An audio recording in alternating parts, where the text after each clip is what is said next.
Wirausaha seperti apa sih Kak yang dibutuhin sama anggota pramuka atau wirausaha apa yang bakal bisa dibuat sama anggota-anggota pramuka? Dari pramuka, oleh pramuka, untuk pramuka. Hmm. Ketika kita bicara tentang dari menggunakan gerakan pramuka untuk berbisnis, orientasinya hanya kepada bisnis dirinya sendiri. Padahal kata kuncinya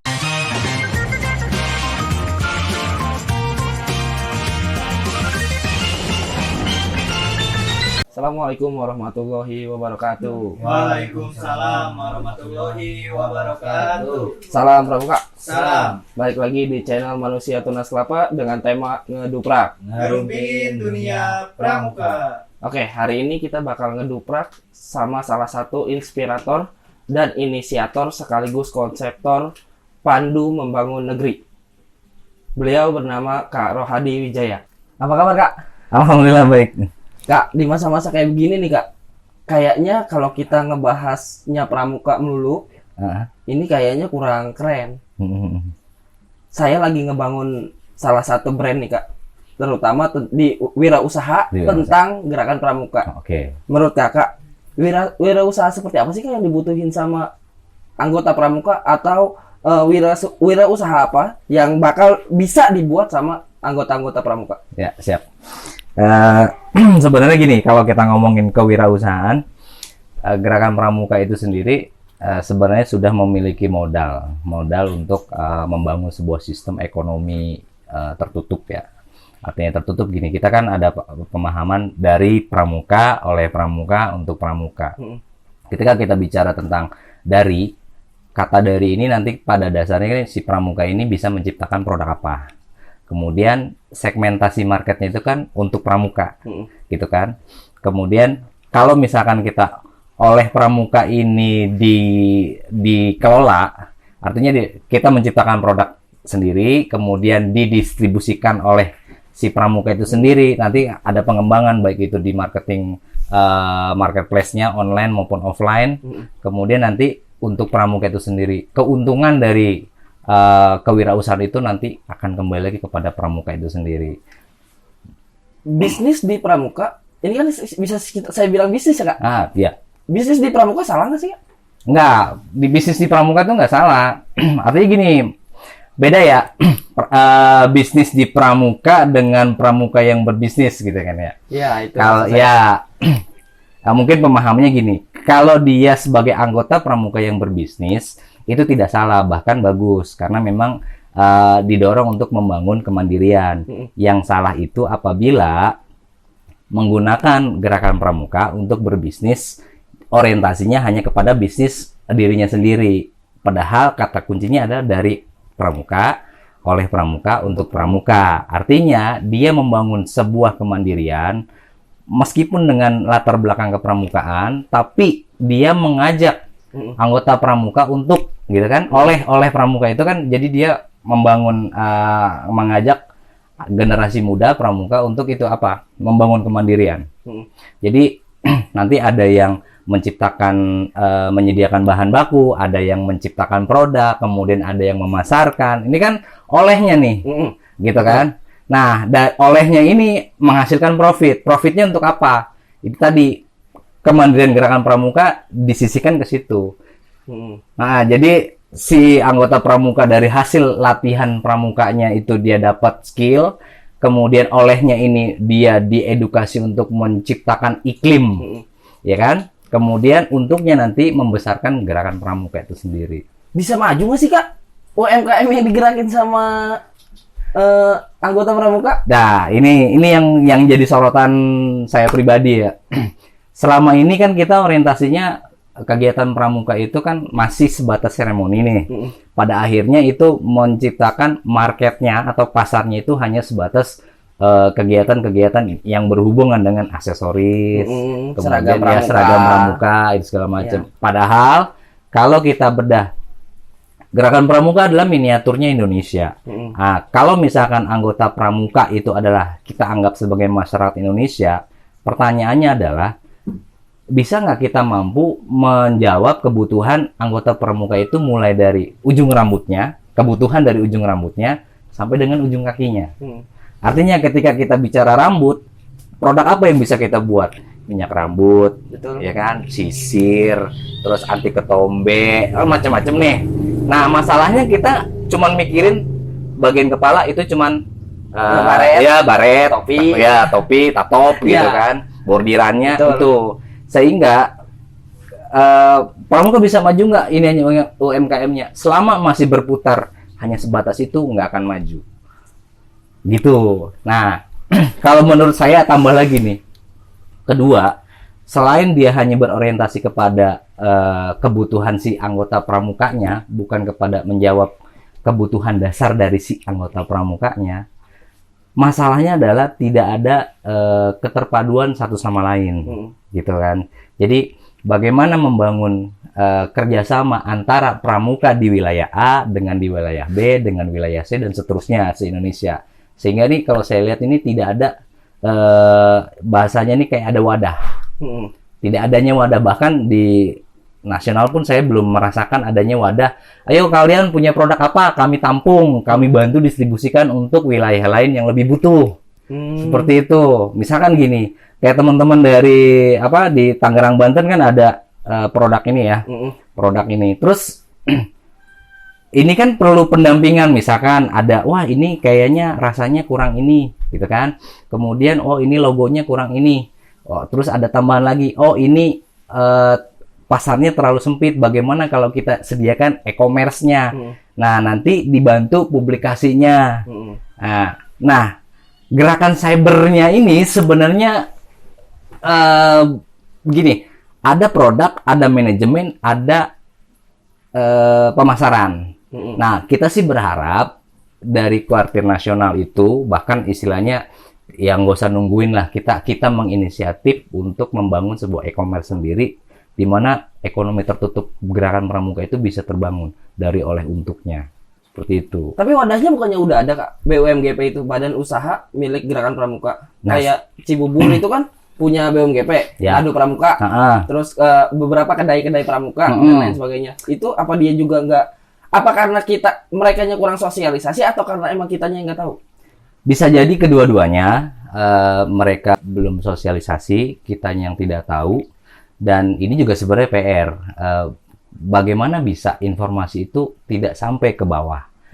Berarti kan ada PR publikasinya yang kurang sampai, atau media informasinya tidak menyentuh ke kita yang di bawah, atau kita yang di bawah kurang mencari tahu, atau bahkan diantaranya tidak ada jawabannya, tidak ada gitu kan. Kalaupun jatuhnya BUMGP yang ada di nasional, mungkin baru sebatas untuk produk-produk yang pemain besar. Betul. Tapi tidak dengan teman-teman yang sedang memulai. Kayak gitu. Dan ini sebenarnya prosesnya akan panjang. Kita bicara tentang standar kualitas produk. Apakah produk kita sudah layak masuk ke mereka? Betul. Kalaupun bicara belum layak, kasih tahu kisi-kisinya. Ya, gitu. Proses kelayakannya proses gimana kelayakannya. Oh gini kelayakannya. Terus masalahnya di mana lagi? Oh, ini harus ada legalitas. Nah, kalau tidak ada legalitas, bagaimana? Sedangkan produk kita bagus. Kan perlu pendampingan. Betul. Gitu kan? Nah, makanya kita sih waktu ada kegiatan pelatihan kewirausahaan nasional itu bukan hanya sebatas workshopnya, tapi bagaimana ketika anak-anak anggota pramuka di seluruh daerah punya potensi, ini benar-benar kita mentoring, kita dampingin. Ada kelanjutannya. Betul. Gitu sampai kita bicara dari oleh untuk itu benar-benar terbentuk gitu. Berarti emang sebenarnya udah ada dong, Kak, nyampe ada seminar kegiatan seperti itu kan? Seharusnya ada, tapi sejauh ini saya belum melihat adanya e-commerce-nya si pramuka itu sendiri. Beda kalau kita bicara startup. Coba gini deh, pernah ngeliat nggak startupnya pramuka? Belum ada. Belum ada. Terus siapa yang Kayaknya gini, Kak, kayaknya kalah sama privilege. Ya. Kalau saya berpandangan, kalau misalkan saya menciptakan brand berbau-bau pramuka, berarti pasar saya hanya pramuka yang cuma terbatas. Ya. Beda kalau misalkan saya menciptakan brand umum. Ya. Misalkan brand untuk anak remaja usia 10 sampai usia 25 tahun. Nah, itu kan bisa untuk seluruhnya. Ya, betul. Bisa 3 kali 4 kali lipat pasarnya pramuka. Betul. Itu mempengaruhi juga nggak, Kak?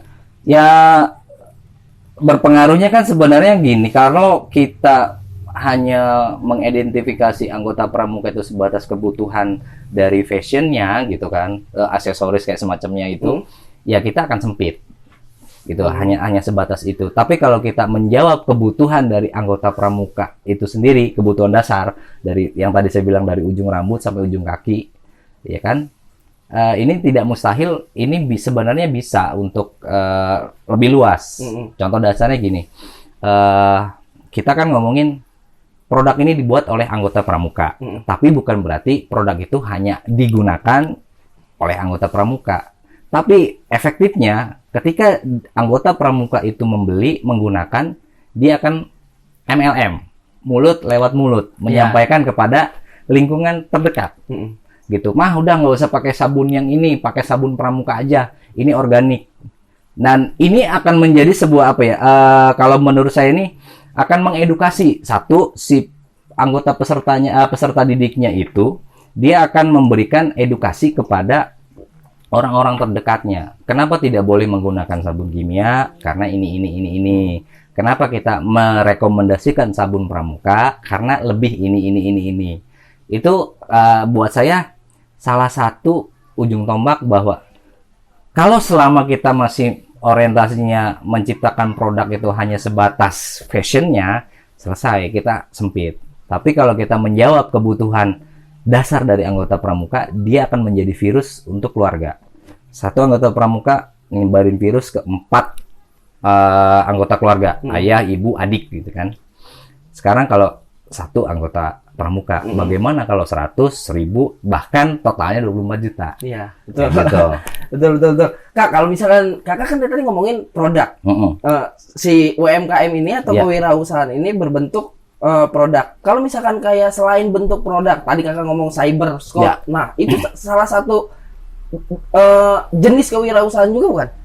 Ya, sebenarnya kan kalau kewirausahaan itu beda dengan bisnis ya. Artinya gini, seorang yang pengusaha dengan wirausaha itu beda. Wirausaha itu kan mental kemandirian. Kalau pengusaha itu kan orang yang melakukan jenis usaha. Nah, kalau kita bicara kewirausahaan adalah kita membangun sikap kemandirian. Salah satunya dengan menjadi pengusaha. Nah, gitu kan. Nah, pengusaha ini nanti kan kita akan bedah. Artinya dia mau berusaha di bidang apa. Ya kan? Katakanlah produk, kemudian bilang jasa, di bidang jasa gitu kan. Nah, kalau misalkan kita di bidang produknya mau yang berbasis sumber daya alam gitu kan, artinya dia dari produk-produk pertanian, jualan beras atau segala macam, kemudian produk-produk yang bentuknya seperti baju, fashion, gitu ada, kemudian jasa, baik itu yang fotografi, cleaning service, jasa travel segala macam, banyak. Berarti emang kalau misalkan si anggota pramukanya mau, kayaknya bisa ya Kak? Sangat bisa. Jadi gini kan, tadi saya bilang gini, gerakan pramuka itu sebenarnya miniaturnya Indonesia. Kita bicara miniatur Indonesia berarti ada berbagai macam profesi. Betul. Dan setiap profesi itu membutuhkan keahlian. Dan TKK pramuka itu kan memberikan keterampilan dasar. Ketika dia berminat, dikasih pengembangan lewat satuan karya. Misalkan dia minat dengan menanam bunga, gitu kan? Dia akan mengambil saka. Apa tuh? Kira-kira saka apa? Saka apa? Ya. Jadi kalau misalkan ada, saya ngambil saka Taruna Bumi, gitu kan? Nah, kemudian saka Taruna Bumi ini ada kridanya menanam berkebun. Nah, di sini sebenarnya peran dari gerakan pramuka memberikan pendampingan sampai dia tuh kira-kira dari keterampilan dia membuat dan menanam bunga itu akan terjadi kewirausahaan apa? Contoh merakit bunga. Ya kan, terus kemudian perkebunan tanaman hias, terus pembibitan. Nanti pembibitan, kemudian ada jual buket-buket bunga, terus kalau orang lagi mau wisuda jualan seperti itu. Artinya ini kan sebenarnya bisa menjadi produk, gitu. Itu baru satu dari satu hobi. Dari satu TKK dan satu gitu. Oh iya. Iya. Seharusnya emang berpikirnya harus seperti itu ya Kak. Terus jadi kalau orientasinya ke depan ya. Betul. Jadi bukan orientasinya dengan dia mendapatkan TKK tugas kita selesai sebagai pembina. Enggak, kita harus membantu. Oke, ini anak passionnya ke bunga tadi. Bagaimana kalau kita arahkan untuk menjadi modal wirausaha dia Tugasnya nanti? kan ada dua Kak kalau udah menyelesaikan TKK itu. Yang pertama bisa menyelesaikan, yang kedua pamer di Instagram. Jadi Ya. ketiga baru stop. Nggak ada kelanjutannya.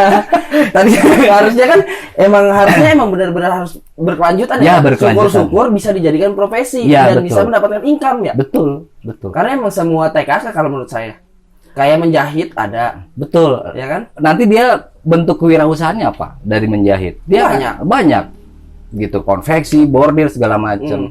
Nah, yang jadi masalah gini, ketika anggota pramuka memiliki potensi, tidak diarahkan dalam bentuk kewirausahaan, anggaplah saya gitu kan, wah saya nih bisa nih jadi membuat sebuah produk.